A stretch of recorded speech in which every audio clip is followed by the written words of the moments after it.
Since the fall of the Western Roman Empire in 476, every Italian has desired to rebuild the empire of their forefathers. One of their greatest chances was World War I, where both sides courted the Italians. The Central Powers promised Tunisia and minor lands in the Balkans for their neutrality, while the Entente agreed to the Treaty of London in 1915, promising Italy major gains. This was enough for Italy, and despite the Entente victory in the conflict, they performed poorly and were prevented from acquiring most of their promised territory, leading to the Vittoria Mutilata, the mutilated victory. After nearly 500,000 deaths, they only received minor gains in Alto Adige and Istria, while their compatriots in Dalmatia underwent harsh repression under Yugoslavia. This caused the Black Shirts to march on Rome in 1922, seizing power over the government, implementing their totalitarian regime. Il Duce dreamed of reforming Rome, before joining the Axis powers in World War II. Despite some territorial gains, they were defeated by the Allies. After the war, the monarchy was abolished as the dream of Rome died. But don't get down, you were 45,000 Romans and the 90% who haven't subscribed yet. History is forever changed in 1868, as the best chance for Roman survival saw the House of Savoy retain the Spanish throne.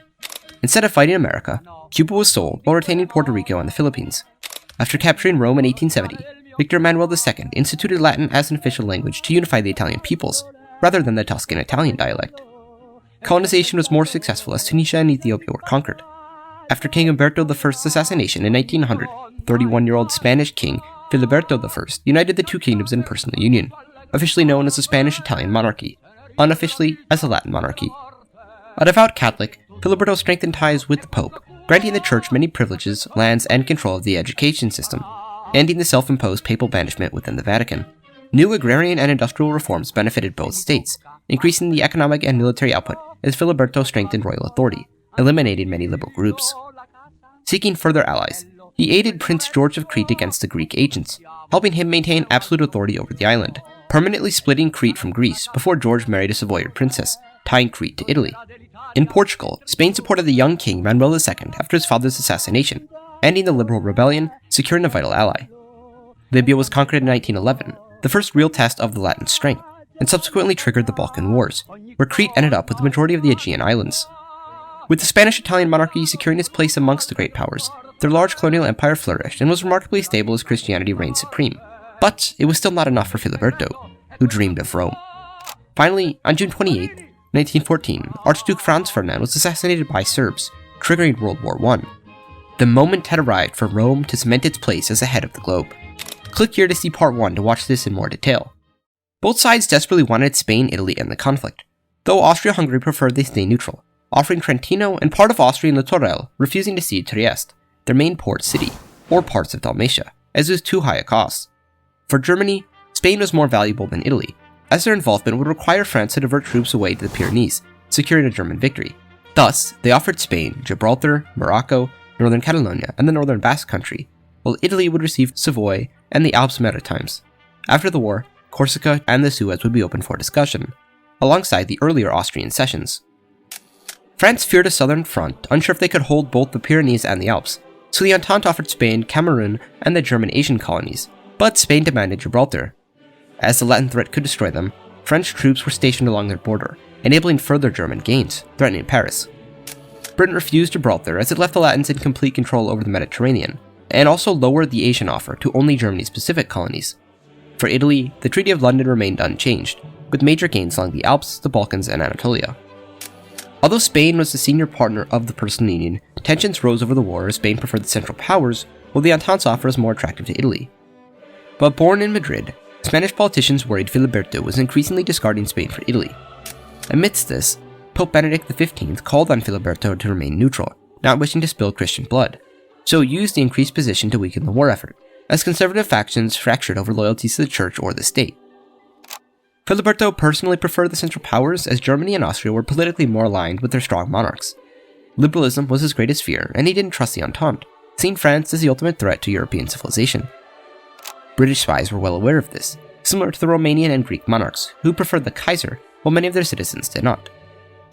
He later met with Pope Benedict XV, asking him to stop pressing for neutrality, but the Holy Father refused, though he agreed to redirect efforts away from the king and the royal house. Benedict understood that war was likely, and told the king that if it could not be avoided, he must seize the chance to retake the Holy Land from the Muslims. If he returned Jerusalem to Catholic hands, he would be one of the greatest monarchs in the entire history of Christendom, mentioned alongside Constantine, Charlemagne, Saint-Louis, and Philip II, stroking Filiberto's ambitions. While intrigued, Filiberto retorted that if he secured Jerusalem, he deserved to be crowned the Roman emperor, to which Benedict replied that the crown of Rome was in Vienna and the Habsburgs had long been friends of the papacy. The situation was tenuous as nearly a third, mainly Spaniards, supported the Central Powers, a third, mainly Italians, supported the Entente, and the other third preferred neutrality. If he chose wrong, he risked destroying the union that he had worked so hard to create and killed the dream of Rome. In meetings with the Spanish politicians, they made it clear that they would not fight without Gibraltar, while most Spaniards blamed England and France for the destruction of their former empire.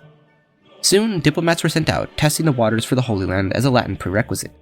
The Central Powers initially rejected the notion, the Ottomans refused to see Jerusalem, while Austria would not relinquish the crown of the HRE to Italy. On the other hand, France, desperate for their aid, offered all majority Christian lands in the Levant to Spain, hoping to offset their demand for Gibraltar. After further discussions, it seemed like an arrangement was worked out between the Austrian Kaiser, the Ottoman Caliph, and the Latin King, so they were prepared to enter on the side of Central Powers as their armies began to mobilize. But at the last minute, similar to Greece, where Britain offered Cyprus, knowing that King George would refuse, strengthening the democratic pro-Entente faction, Britain exerted diplomatic pressure on Filiberto, hoping to unseat the Spanish-Italian monarchy. Thus, they offered something that they never expected the Latins to accept. Spain would get Jerusalem, worthless desert to Britain, but important to the ultra-religious Catholics, and importantly, Gibraltar. Filiberto called their bluff, the terms were enough for Spain, while the Italians were more than ready to fight the Austrians, and soon the war was portrayed as a holy crusade against Germanic barbarism and Islam. The Latins were ready for war, and ready to join the Entente. The Latin entry marked a turning point in the war, and was the worst-case scenario for Austria. After their entry, Crete declared war on the Ottomans, while King George kept Greece neutral as Venizelos remained in a Cretan prison. Tens of thousands of Greeks volunteered to fight for Crete against the Turks, while some within the war camp in Greece looked at Prince George as a potential replacement for their passive king. The Megali idea was heavily pushed by Crete, hoping to liberate Anatolian possessions from their Turkish oppressors. Spain sent most of their men to fight with the Italians along the Alps, though some troops joined France on the Western Front and Britain against the Ottomans, while a small number fought in Africa. The additional Spanish numbers turned the tide in Italy's favor against Austria. In the battles of the Isonzo, the Third Army concentrated on the Carso Valley, seizing the Isonzo bridges before Austria destroyed them, crossing their armies and artillery before taking Gorizia. With their army looming, Cadorna's naval invasion landed in Istria, splitting the Austrian forces, seizing Trieste, forcing Austria to dock in the Hungarian port of Fiume, which is too small for their navy. Latin forces pushed onto Fiume but were rebuffed, though this forced the Kriegsmarine to relocate to Zara, weakening their position further, evening the field for Italy as they blockaded the Adriatic, starving the Austrians. In Alto Adige, the increased numbers led to the capture of Trento, as the Austrians retreated back across the Drava River, before Ljubljana also fell, leaving Italy in control of the pivotal mountain passes, before momentum halted. Overseas, the Spaniards pushed the last remaining Germans out of Cameroon, while they worked in tandem with the Aussies to conquer German New Guinea. By the end of 1917, Spain liberated Jerusalem from the Ottomans, a Christmas present for the people, as their fervor was reinvigorated. This was taken as a sign from God that they would win, as this was the first time Christians held the Holy City since the Ayyubid dynasty had conquered it back in 1244, 673 years prior. Spanish troops pushed further north, seizing many important religious sites, into much of modern Lebanon, where they had much support from the native Melkite and Maronite populations. While the war progressed splendidly for the Latins, Russia pulled out of the war as communists seized power and the Civil War erupted, freeing up Germans and Austrians for the Alpine front. The Germans quickly poured through, pushing the Italians back from Fiume, though they maintained their mountain positions. After Russia was out, Filiberto pressed for the Russian lands in the Sykes-Picot Agreement, claiming Armenia based on his distant relative, Charles I, Duke of Savoy, who was the titular king of Cyprus, Jerusalem, and Armenia from 1485 to 1490. Britain and France thought this was absurd, so ignored his claims. The Central Powers' victory seemed increasingly likely as the Treaty of Brest-Litovsk drove the extremity of the German aims, and rumors swirled that Greece was joining the Central Powers to seize parts of Serbia. But by this point, America began preparations for the conflict, forcing Germany to end the war quickly, pulling troops out of the Alps. After the Americans arrived, the Latins pushed once more into Austria as civil unrest skyrocketed among the multi-ethnic empire, quickly turning into full-scale capitulation. The Ottomans and Bulgarians surrendered to Spain, Britain, France, and Crete, while eastern Thrace was occupied by Spanish Cretan forces.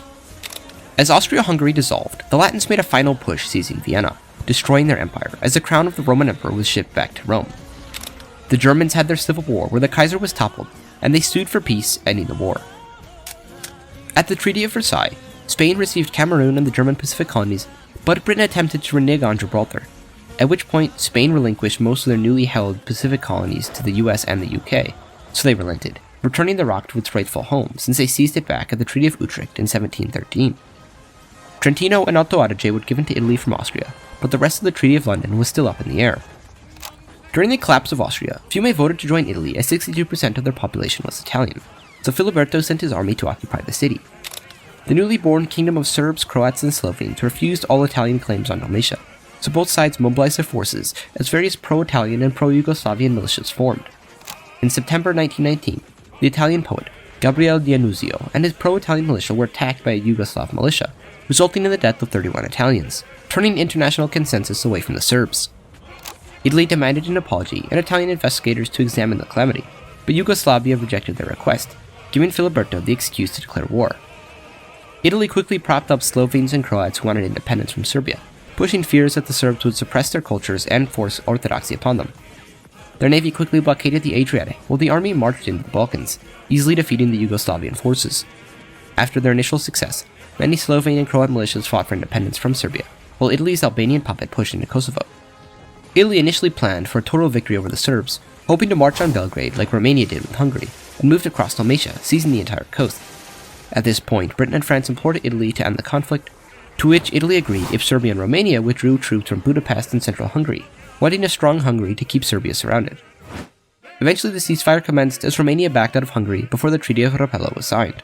Italy gained almost the entire Adriatic coast, going beyond the Treaty of London to include former Venetian and Ragusan lands. Slovenia became an independent principality ruled by a native, while the Kingdom of Croatia was ruled by Filiberto's youngest son, Amione.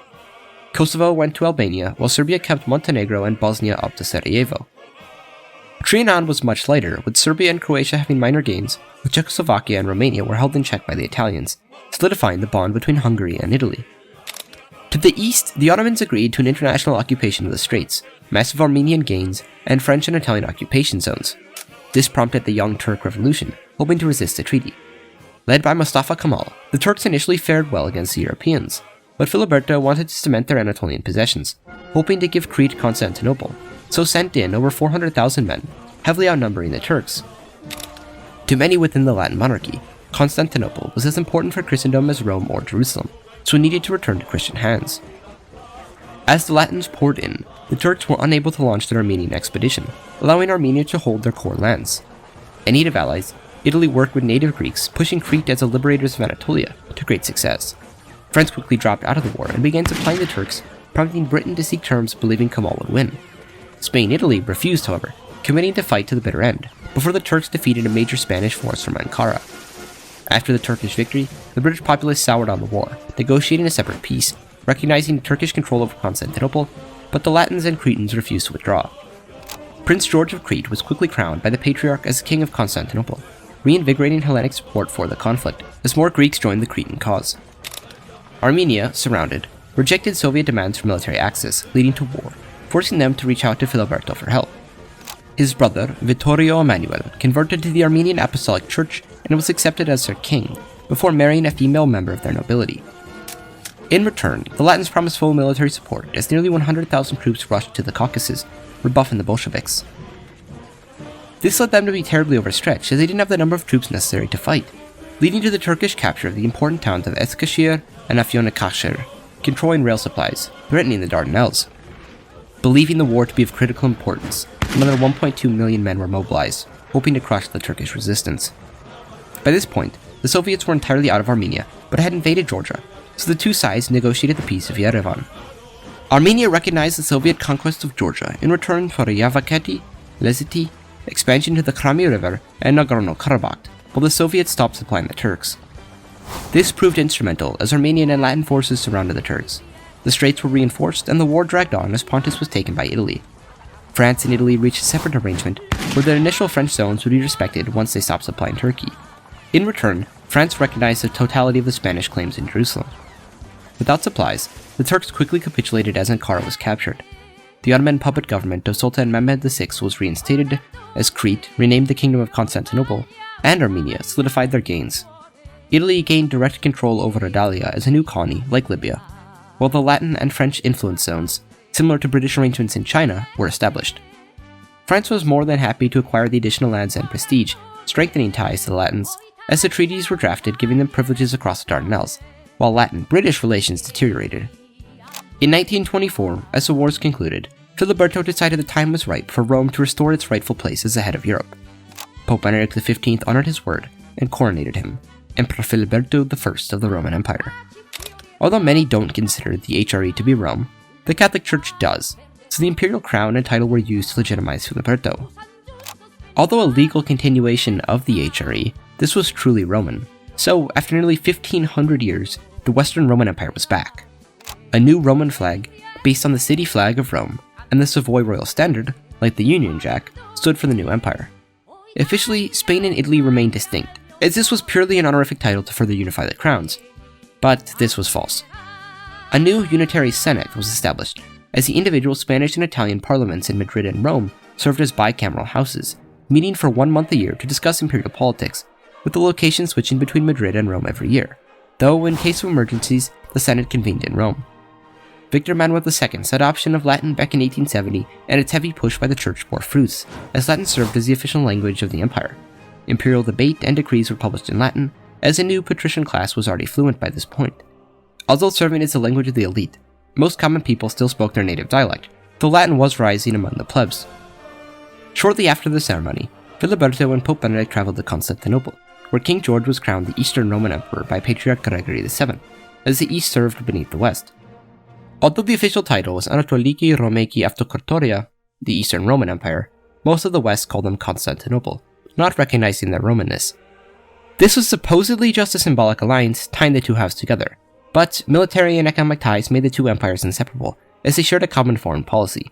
Soon, the Romana Societas, Latin for Roman Alliance, a new military and economic faction was launched, including Rome, Portugal, Slovenia, Croatia, Hungary, Constantinople, and Armenia.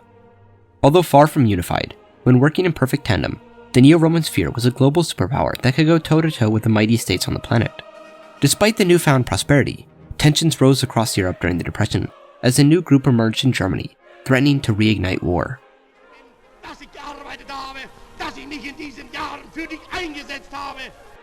Could Rome emerge victorious in the Second World War, or would the Axis prove too much? If you enjoyed this, subscribe for more videos. You will definitely enjoy If France Kept Algeria, which covers World War II and the Algerian War, and explains how France could have kept their entire colonial empire. I'll catch you over there. Thanks.